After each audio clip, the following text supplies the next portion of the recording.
क्या आप भी बार बार बेचैन रहते हैं, छोटी छोटी बातों में उलझ जाते हैं और भीतर की शांति खोती जा रही है? तो ये वीडियो आपके लिए है। पुस्तक का उद्देश्य यह समझाना है कि कैसे हमारा मस्तिष्क काम करता है और बुद्ध की प्राचीन शिक्षाओं की मदद से हम अपने मस्तिष्क को इस तरह प्रशिक्षित कर सकते हैं कि हम अधिक खुश, शांतिपूर्ण और करुणामय बन सके। लेखक बताते हैं कि बुद्धत्व कोई रहस्यमय स्थिति नहीं, बल्कि मानसिक प्रशिक्षण और न्यूरोप्लास्टिसिटी का परिणाम है। आप सुन रहे हैं लाइब्रेरी ऑफ बुक्स। आज हम बात करेंगे बुद्धा's ब्रेन किताब के बारे में, जिसे लिखा है रिक हैंसन और रिचर्ड मेंडियस ने। हम सब एक बात मानते हैं, हर इंसान खुशी चाहता है, शांति चाहता है और दर्द से दूर रहना चाहता है। लेकिन जिंदगी हमेशा आसान नहीं होती। कभी गुस्सा आता है, कभी डर सताता है और कभी बेचैनी घेरे रहती है। यही वो जगह है जहां यह समझना जरूरी हो जाता है कि हमारा मस्तिष्क और मन कैसे काम करते हैं और कैसे हम खुद को बेहतर बना सकते हैं। असल में हमारे दिमाग की डिजाइन हजारों साल पहले बनी थी, जब इंसान जंगलों में रहता था। उस समय जिंदा रहने के लिए हमें खतरे को तुरंत पहचानना और उस पर प्रतिक्रिया देना जरूरी था। इसीलिए हमारा दिमाग आज भी नकारात्मक चीजों पर ज्यादा ध्यान देता है, जैसे चिंता, डर या आलोचना। यही वजह है कि हम छोटी छोटी बातों में परेशान हो जाते हैं और अच्छी चीजें जल्दी भूल जाते हैं। मगर आज के दौर में हम शेर से नहीं डरते, पर फिर भी हमारा दिमाग ऐसे ही काम करता है जैसे जंगल में करता था। हर समय अलर्ट, हर समय संभावित खतरे को स्कैन करता हुआ। और इसी में मन की अशांति छुपी है। लेकिन अच्छी बात यह है कि दिमाग की यह आदत बदली जा सकती है। हां, दिमाग बदल सकता है। यह विज्ञान साबित कर चुका है कि हमारा मस्तिष्क न्यूरोप्लास्टिक है। मतलब यह नए अनुभवों के अनुसार अपनी संरचना बदल सकता है। अगर हम बार बार गुस्से में रहते हैं तो दिमाग की गुस्से वाली नेटवर्किंग मजबूत होती जाती है। लेकिन अगर हम बार बार शांति, दया और खुशी की प्रैक्टिस करें तो दिमाग भी उसी ओर ढलने लगता है। यही वो जड़ है जहां से असली बदलाव शुरू होता है। जब हम समझ जाते हैं कि हम सिर्फ अपनी आदतों के शिकार नहीं हैं, बल्कि उन्हें बदल भी सकते हैं, तो हम जिम्मेदारी लेते हैं कि अब अपने मन और मस्तिष्क को नया आकार देना है। असल में मन और मस्तिष्क अलग नहीं है, वे एक दूसरे से गहराई से जुड़े हुए हैं। मन के अनुभव दिमाग के न्यूरॉन्स को बदलते हैं और दिमाग की हालत हमारे मन की गुणवत्ता तय करती है। मतलब अगर हम अपने अनुभव बदलें, यानी जागरूक रहना, ध्यान देना, दया रखना, तो धीरे धीरे मस्तिष्क की संरचना भी बदलने लगती है। जैसे जैसे हम ध्यान और करुणा की आदत डालते हैं, मस्तिष्क के कुछ खास हिस्से जैसे प्रीफ्रंटल कॉर्टेक्स और इंसुला ज्यादा सक्रिय हो जाते हैं। ये हिस्से शांति, संतुलन और करुणा से जुड़े हैं। यानी जितना ज्यादा हम भीतर से शांत होते हैं, उतना ही हमारा दिमाग स्थिर और मजबूत बनता है। अब बात आती है कि इस प्रक्रिया की शुरुआत कहां से करें। इसका जवाब है छोटे छोटे अनुभवों से। जब भी कुछ अच्छा हो, जैसे कोई मुस्कान, तारीफ या किसी की मदद, तो उसे पूरी तरह महसूस करें। 5 से 10 सेकंड रुके और उस पल को अपने भीतर उतरने दें। यही सकारात्मक अनुभव धीरे धीरे दिमाग की संरचना को बेहतर बनाते हैं। इस अध्याय का सबसे बड़ा संदेश यही है, खुशी को जादू नहीं है, बल्कि यह मस्तिष्क की ट्रेनिंग का नतीजा है। जिस तरह जिम में जाकर शरीर मजबूत होता है, वैसे ही माइंडफुलनेस, प्रेम और करुणा से दिमाग का फिटनेस बढ़ता है। और एक शांत, संतुलित, बुद्धिमान मन, यही असली सुख की शुरुआत है। अब एक पल के लिए सोचिए, अगर आप रोज चिंता में रहते हैं तो क्या आपका मन धीरे धीरे उसी चिंता में ढल नहीं जाएगा? और अगर आप रोज कुछ अच्छा महसूस करें तो क्या वो अनुभव आपके अंदर गहराई से बस नहीं जाएगा? यही बात इस अध्याय की जड़ में है। हमारे अनुभव ही हमारे दिमाग को आकार देते हैं। दिमाग कोई पत्थर की चीज नहीं है जो जैसा है वैसा ही रहेगा। असल में यह हर दिन, हर अनुभव से बदलता है।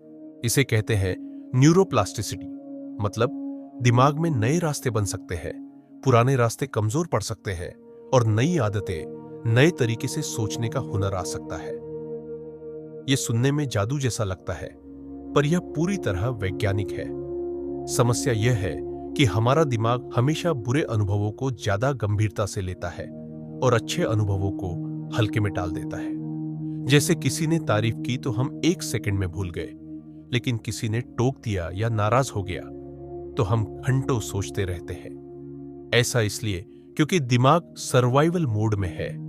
उसे लगता है कि निगेटिव चीजें ज्यादा खतरनाक है, इसलिए उन्हें ज्यादा पकड़ के रखना चाहिए।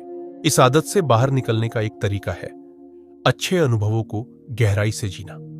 मतलब जब भी कोई छोटा सा पॉजिटिव पल आए, जैसे सूरज की गर्मी, किसी की मुस्कान, एक कप चाय की शांति, तो उसे सिर्फ नोटिस ही नहीं करे, बल्कि उसे महसूस करे, उसमें ठहरे। 10 से 20 सेकंड तक उसे दिल और दिमाग में पूरी तरह अब्सॉर्ब करे। हर बार जब आप ऐसा करते हैं तो दिमाग में पॉजिटिव पाथवेज मजबूत होते हैं। आप जितना ज्यादा ग्रेटिट्यूड, शांति और प्रेम के अनुभवों को अपने अंदर समेटते हैं, उतना ही आपका दिमाग उसी दिशा में ढलने लगता है। धीरे धीरे ये अनुभव आपकी आदत बन जाते हैं और आदतें आपका स्वभाव। एक और जरूरी बात, सिर्फ अनुभव होना काफी नहीं है, उस अनुभव को अंदर लेने की आदत डालनी पड़ती है। मतलब हर अच्छा पल एक बीज है, लेकिन जब तक आप उसे गहराई से महसूस नहीं करते, तब तक वह बीज अंकुरित नहीं होगा। उसे थोड़ा समय, ध्यान और अपनापन देना जरूरी है। हम में से ज्यादातर लोग अच्छे अनुभवों को हल्के में लेते हैं। हाँ ठीक है, चलो आगे बढ़ते हैं, और दिमाग फिर से पुराने निगेटिव पैटर्न पर लौट आता है। लेकिन जब आप बार बार अच्छे अनुभवों को अंदर उतारने लगते हैं, तो आप दिमाग की रीवायरिंग शुरू कर देते हैं, और यही असली बदलाव है। इस अध्याय की सीख बहुत साफ है। हमारे अनुभव ही हमारे मानसिक ढांचे को तय करते हैं। जो हम बार बार सोचते हैं, महसूस करते हैं और जीते हैं, वही हम बन जाते हैं। इसलिए हमें सावधानी से चुनना होगा कि हम किस तरह के अनुभवों को महत्व दे रहे हैं। डर या भरोसा, शिकायत या कृतज्ञता, तनाव या शांति। इसका मतलब ये नहीं कि नकारात्मक चीजों को नकार दें, बल्कि ये समझे कि उन्हें कब छोड़ना है और किस अनुभव को अपने साथ रखना है। हर दिन एक मौका है अपने दिमाग को थोड़ा और स्वस्थ, शांत और मजबूत बनाने का। और इसकी शुरुआत होती है एक साधारण लेकिन गहरा फैसला लेकर। मैं अच्छे अनुभवों को पूरी तरह जीने का अभ्यास करूंगा। कभी सोचा है हम कितना कुछ करते रहते हैं, लेकिन असल में कितना महसूस करते हैं? हम खाते हैं, चलते हैं, बात करते हैं, पर अक्सर दिमाग कहीं और होता है। कल की चिंता, आने वाले काम, किसी से हुई बहस या किसी खोए हुए मौके की याद। यहीं से एक बहुत जरूरी चीज की कमी शुरू होती है, जागरूकता यानी माइंडफुलनेस। जागरूकता का मतलब कोई भारी भरकम ध्यान साधना नहीं है। इसका मतलब है जो कुछ भी इस पल हो रहा है, उसे पूरी तरह देखना, महसूस करना, स्वीकार करना, बिना जजमेंट के। जैसे अगर आप चाय पी रहे हैं तो सिर्फ चाय पीना, न भविष्य की प्लानिंग, न बीते कल की गड़बड़ियों का पोस्टमार्टम। मेडिटेशन इस जागरूकता को गहरा करने का एक तरीका है। ध्यान से हमारा दिमाग शांत होता है और हम अपने अंदर की हलचल को देखना सीखते हैं, बिना उसमें बह जाने के। यह कोई एक धर्म की चीज नहीं है, यह एक मानसिक एक्सरसाइज है जिससे हम अपने भीतर साफ साफ देखना सीखते हैं। शुरुआत आसान है, बस 5 मिनट बैठिए, सांस पर ध्यान दीजिए, और जब भी ध्यान भटके, जो कि बार बार होगा, प्यार से उसे वापस लाइए। यह कोई मुकाबला नहीं है। ध्यान का मकसद है खुद को महसूस करना, न कि खुद को बदलने की जबरदस्ती। जब हम ऐसा करते हैं तो दिमाग के वो हिस्से जो स्ट्रेस और डर को बढ़ाते हैं, थोड़ा शांत हो जाते हैं, और जो हिस्से करुणा, समझदारी और आत्मनियंत्रण से जुड़े हैं, वो सक्रिय हो जाते हैं। मतलब जागरूक रहने से हम अंदर से मजबूत और बाहर से सहज हो जाते हैं। एक और कमाल की बात यह है कि माइंडफुलनेस सिर्फ ध्यान तक सीमित नहीं है। आप इसे चलते फिरते, खाते पीते, काम करते, किसी से बात करते हुए भी अपना सकते हैं। बस हर बार खुद से पूछिए, क्या मैं इस पल में पूरी तरह मौजूद हूं? यह सवाल ही आपको वर्तमान में वापस खींच लाता है। अब यह मत सोचिए कि आपको एकदम योगी बनना है। बस इतना करना है कि दिन में कुछ पल पूरी तरह अपने साथ बिताएं। न फोन, न टेंशन, न प्लानिंग, सिर्फ अपनी सांस, अपने शरीर और अपने अनुभव को महसूस करें। यहीं से एक अलग किस्म की शांति उभरती है, जो बाहर की नहीं, अंदर की होती है। धीरे धीरे जब आप यह अभ्यास नियमित करते हैं तो आपका ध्यान बिखरना कम होता है। आप कम रिएक्ट करते हैं और ज्यादा समझदारी से जवाब देते हैं। और यही फर्क बनाता है। बाहर की दुनिया वही रहती है, लेकिन आप उसे देखने का तरीका बदल लेते हैं। इस अध्याय की एक खूबसूरत बात यह है, जागरूकता कोई नया गुण नहीं है, वो तो पहले से हमारे भीतर है। हमें बस उसे दोबारा जगाना है। और जब यह हो जाता है, तब जिंदगी की छोटी छोटी चीजें भी बहुत गहराई से महसूस होती है। जैसे पहली बारिश, किसी की मुस्कान या खुद की सांस। हर इंसान को प्यार चाहिए, किसी से जुड़ाव, अपनापन, किसी के लिए खास होना। यह कोई लग्जरी नहीं है, बल्कि हमारे दिमाग और दिल की बुनियादी जरूरत है। जब हम किसी से गहराई से जुड़ते हैं, जब हमें अपनापन महसूस होता है, तब हमारे भीतर एक अलग सी गर्माहट और सुकून पैदा होता है। यह सिर्फ इमोशनल नहीं, बायोलॉजिकल सच भी है। हमारे दिमाग में एक खास हार्मोन होता है, ऑक्सीटोसिन, जिसे अक्सर लव हार्मोन कहा जाता है। जब हम किसी से सच्चा जुड़ाव महसूस करते हैं, चाहे वो परिवार हो, दोस्त हो या कोई जानवर, तब यह हार्मोन रिलीज होता है और हमें सुरक्षा, अपनापन और सुकून का एहसास कराता है। यह शरीर के तनाव को कम करता है और दिल को शांति देता है। लेकिन आज की भाग-दौड़ भरी जिंदगी में हम अक्सर रिश्तों से कटते जा रहे हैं, स्क्रीन पर ज्यादा और एक दूसरे के सामने कम। प्यार का मतलब अब सिर्फ रोमांस या सोशल मीडिया पर क्यूट कपल दिखना नहीं रह गया। असल प्यार एक तरह की मौजूदगी है, पूरा होकर किसी के साथ रहना, ध्यान देना, सुनना, महसूस करना। रिश्तों में सबसे ज्यादा जरूरत होती है उपस्थिति और सहानुभूति की। जब कोई आपकी बात बिना काटे सुनता है, जब आप किसी की आंखों में देखकर उसकी तकलीफ समझते हैं, तभी एक असली जुड़ाव होता है। और उस जुड़ाव से हमारा दिमाग भीतर तक बदलता है, ज्यादा शांत, ज्यादा स्थिर और ज्यादा खुश। अभी एक छोटा अभ्यास आजमा सकते हैं। किसी ऐसे इंसान को याद कीजिए जिसे आप चाहते हैं। अब मन ही मन उसे शुभकामनाएं भेजिए। तुम खुश रहो, सुरक्षित रहो, तुम्हें सुकून मिले। बस ये कुछ सेकंड का भाव भी आपके दिल और दिमाग में करुणा की लहर फैला देता है। इसे लविंग काइंडनेस मेडिटेशन कहते हैं। यह अभ्यास न सिर्फ आपके रिश्तों को सुधारता है, बल्कि खुद से रिश्ता भी ठीक करता है। जब आप दूसरों के लिए दया और अपनापन महसूस करते हैं, तब धीरे धीरे खुद के लिए भी वही कोमलता आने लगती है। और खुद से जुड़ाव के बिना कोई रिश्ता टिकाऊ नहीं होता। लगाव का मतलब ये नहीं कि आप हर चीज पर नियंत्रण रखें या किसी के बिना अधूरे हो जाए। असली लगाव होता है आज के पल में दिल से किसी के साथ होना, उसके दुख सुख में साथ खड़ा होना, बिना कुछ बदले की उम्मीद किए। यह जुड़ाव न सिर्फ इंसान को बेहतर बनाता है, बल्कि दिमाग को भी मजबूत करता है। रिश्तों में चोट लगना आम है, लेकिन जब हम चोट के बाद भी भरोसा करना सीखते हैं, तब हमारे भीतर लचीलापन, रेजिलियंस पैदा होता है। प्यार कोई हमेशा आसान चीज नहीं है, लेकिन यह हमें नरम बनाता है और नरमी में ही असली ताकत होती है। इस अध्याय की असली सीख यह है, हम जितना ज्यादा जुड़ाव महसूस करते हैं, उतना ही हमारे भीतर संतुलन आता है। प्यार कोई एक बड़ा काम नहीं, बल्कि रोज के छोटे छोटे पल है। एक मुस्कान, एक सहारा, एक मैं हूं तुम्हारे साथ का भाव। तो आज किसी से थोड़ा ज्यादा जुड़िए और खुद से भी। डर एक बहुत पुराना साथी है, बचपन से लेकर आज तक अलग अलग चेहरों में आता रहा है। कभी किसी के गुस्से से डर, कभी असफलता का डर, कभी अकेले रह जाने का। और मजेदार बात यह है कि अक्सर जो चीजें हमें डराती हैं, वो असल में खतरा नहीं होती, बस मन की कल्पना होती है। फिर भी शरीर और दिमाग उन्हें ऐसे लेते हैं जैसे कुछ बड़ा होने वाला है। इसकी वजह हमारे दिमाग का एक हिस्सा है, अमिगडाला। यह हिस्सा लगातार स्कैन करता रहता है कि कहीं कुछ गलत तो नहीं हो रहा।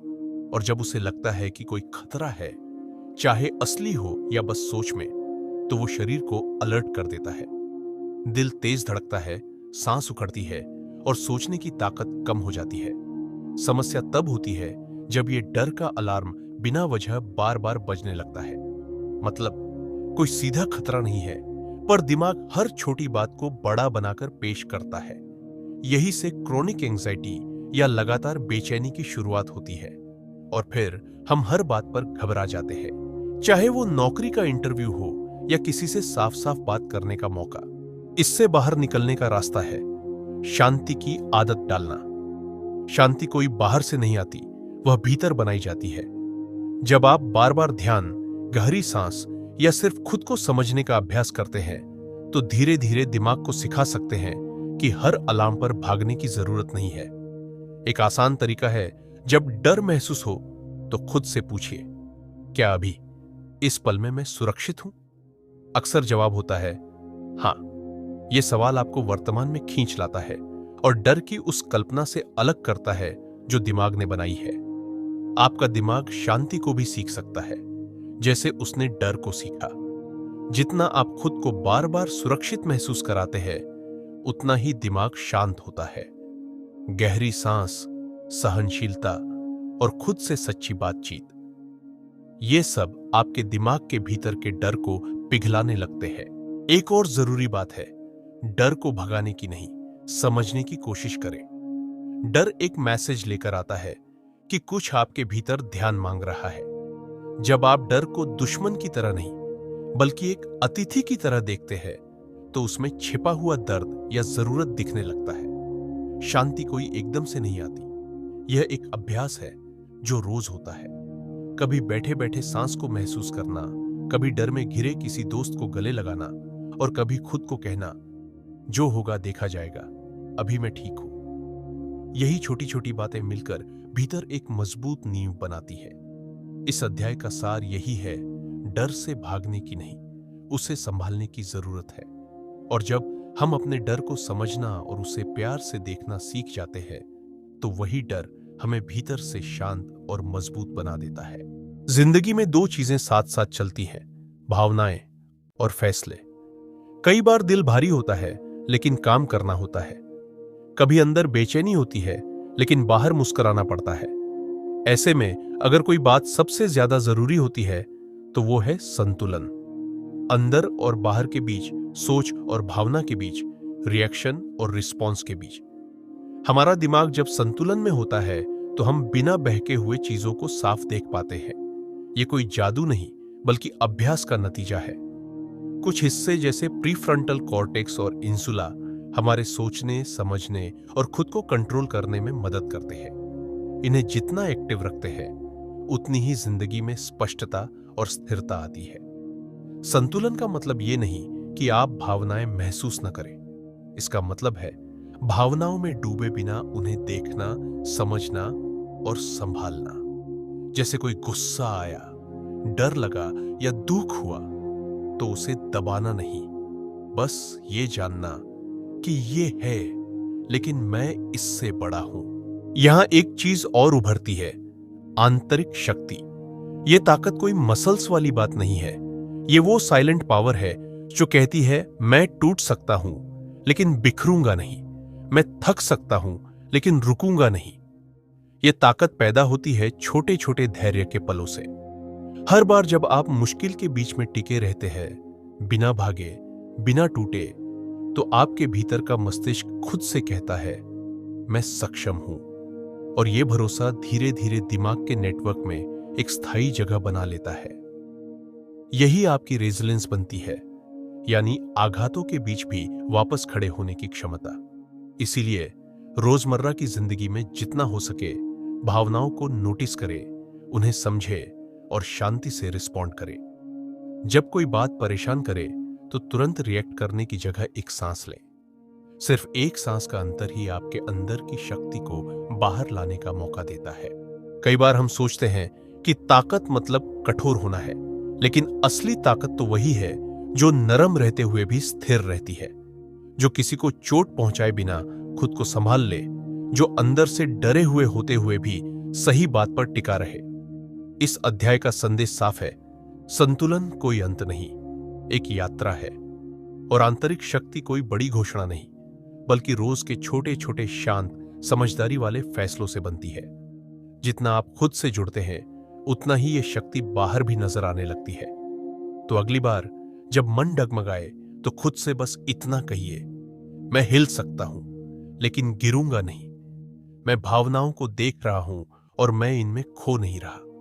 यही अभ्यास, यही संतुलन धीरे धीरे एक नई मानसिक ऊंचाई तक पहुंचाता है। कभी सोचा है कि बुद्ध जैसा मन कैसा होता होगा? न किसी बात पर फालतू उलझन, न डर, न क्रोध, न जरूरत से ज्यादा खुश होने की दौड़। बस एक गहरी स्थिरता जो बाहर से कम और अंदर से ज्यादा जुड़ी हो। पर यह कोई कल्पना नहीं, यह एक सीखने लायक तरीका है जीने का। बुद्ध ने जो जिया वो कोई चमत्कार नहीं था। वो एक बहुत ही व्यावहारिक, समझदारी भरा रास्ता था जिसमें हम अपने मन की गहराई को समझना सीखते हैं। वो कहते थे, जो तुम महसूस करते हो उसे पूरी तरह देखो, बिना उससे चिपके और बिना उसे धक्का दिए। यानी महसूस करो लेकिन उसमें फंसो नहीं। बुद्ध की तरह सोचने का पहला कदम है साफ और शांत नजरिया अपनाना। जब कोई चीज घट रही हो तो उसे तुरंत जज करने की बजाय एक पल रुक कर देखो, क्या हो रहा है, मैं क्या महसूस कर रहा हूं। यही वो माइंडफुल पॉज है जो प्रतिक्रिया को रिस्पॉन्स में बदलता है। उनकी तरह महसूस करना भी कोई मुश्किल नहीं, बस दिल को थोड़ी जगह देना है। जब आप किसी को देखो तो पहले उसकी इंसानियत देखो, न कि उसकी गलती, स्टेटस या रूप। करुणा यहीं से पैदा होती है, और जब आप दूसरों के लिए करुणा रख पाते हो तो खुद के लिए भी दिल थोड़ा कोमल हो जाता है। बुद्ध की तरह जीने का मतलब ये नहीं कि आप पहाड़ों में चले जाओ। इसका मतलब है भीड़ में रहकर भी शांत रहना, अशांति में टिके रहना और हर दिन को एक नए नजरिए से देखना। इसका मतलब है हर अनुभव को शिक्षक की तरह लेना और हर चुनौती को बदलाव का मौका समझना। एक और जरूरी बात, बुद्ध ने कभी कहा ही नहीं कि तुम दुख से भागो। वो कहते थे, दुख को समझो। जब हम दुख को दबाते नहीं बल्कि उसे ध्यान से सुनते हैं तो पता चलता है कि उसके पीछे कोई अधूरी बात, कोई अस्वीकार किया गया हिस्सा बैठा है। और जब वो देखा जाता है तो दर्द धीरे धीरे खुद हल्का हो जाता है। बुद्ध की जिंदगी का असली सार है जागरूकता, करुणा और संतुलन। जब हम इन तीनों को अपने रोज के जीवन में थोड़ा थोड़ा लाते हैं, जैसे खाना खाते समय ध्यान देना, गुस्से में जवाब देने की बजाय सुन लेना या थकान में खुद को आराम देना, तो हम खुद को उसी दिशा में ले जा रहे होते हैं। याद रखो, बुद्ध होना कोई एक दिन का काम नहीं है। ये एक जीवन भर का अभ्यास है जिसमें गिरना भी है, सीखना भी है और फिर प्यार से दोबारा उठना भी है। फर्क बस इतना है कि आप गिरते हुए खुद से लड़ते नहीं बल्कि खुद को थाम लेते हैं। तो अगर अगली बार मन भटके, दिल थके या दिमाग उलझे तो बस रुकना, देखना और धीरे से कहना, मैं इस पल में हूं, जागरूक हूं और मैं सीख रहा हूं। यही शुरुआत है बुद्ध की तरह सोचने, महसूस करने और जीने की। हम सबकी जिंदगी में कभी न कभी ऐसा पल आता है जब हम थक जाते हैं, लगातार भागते भागते, डरते डरते, खुश दिखने की कोशिश करते करते। उस पल में हम एक सांस लेना चाहते हैं, ऐसी सांस जो न सिर्फ फेफड़ों को बल्कि मन को भी हल्का करे। और शायद उसी एक सांस में से रास्ता खुलता है अपने भीतर के बुद्ध तक पहुंचने का रास्ता। इस किताब की यात्रा कोई धार्मिक प्रवचन नहीं थी, न ही कोई मोटिवेशनल नारा। ये एक सीधी, ईमानदार और वैज्ञानिक समझ थी, कैसे हमारा मस्तिष्क काम करता है और कैसे हम खुद को धीरे धीरे उस दिशा में मोड़ सकते हैं जहां शांति, करुणा और संतुलन होता है। हमने देखा कि हमारा दिमाग कोई पक्की बनी चीज नहीं है, वह हर अनुभव से, हर सोच से बदलता है। डर, क्रोध और बेचैनी कोई खराब चीजें नहीं है, लेकिन जब वो हमें पकड़ लेते हैं तब हम खुद से दूर हो जाते हैं। और जब हम जागरूकता, ध्यान और प्रेम से अपने अनुभवों को जीते हैं तो हम अपने दिमाग को फिर से बुद्ध के दिमाग जैसा बनाना शुरू करते हैं। इस यात्रा में 3 बातें बार बार सामने आईं। 1. जागरूकता, माइंडफुलनेस, हर पल को खुली आंखों और दिल से देखना। 2. करुणा, कंपैशन, दूसरों की तकलीफ को समझना और खुद को भी उतनी ही नरमी से थामना। 3. संतुलन, इक्वानिमिटी, मुश्किलों में डगमगाए बिना टिके रहना। बुद्ध बनना कोई लक्ष्य नहीं, बल्कि एक तरीका है जीने का, सोचने का, महसूस करने का। इसका मतलब है हर बार जब हम किसी को समझते हैं बजाय जज करने के, हर बार जब हम खुद से प्यार करते हैं बजाय आलोचना के, हर बार जब हम रुकते हैं बजाय भागने के, तब हम थोड़ा और बुद्ध की तरह हो जाते हैं। और हां, इसमें गलतियां होंगी, उतार चढ़ाव आएंगे, कभी कभी थकान भी होगी, लेकिन यही तो इंसान होने का मतलब है। और यही वह मिट्टी है जिसमें भीतर का बुद्ध पनपता है। तो अगर कुछ याद रखना हो तो बस इतना: आप में शांति की क्षमता है, आप में करुणा की गहराई है, और आप हर दिन हर पल एक बेहतर दिशा में बढ़ सकते हैं। अपने भीतर के बुद्ध को जगाइए, वो पहले से ही वहां है। बस थोड़ी नमी, थोड़ा ध्यान और थोड़ा धैर्य चाहिए। अगर आपको यह सारांश पसंद आया हो तो वीडियो को लाइक करें, शेयर करें और चैनल को सब्सक्राइब करना न भूलें। कमेंट में जरूर बताएं इस किताब की कौन सी बात ने आपको सबसे ज्यादा छुआ। ऐसे ही और गहराई वाले बुक समरीज के लिए जुड़े रहिए हमारे साथ। धन्यवाद।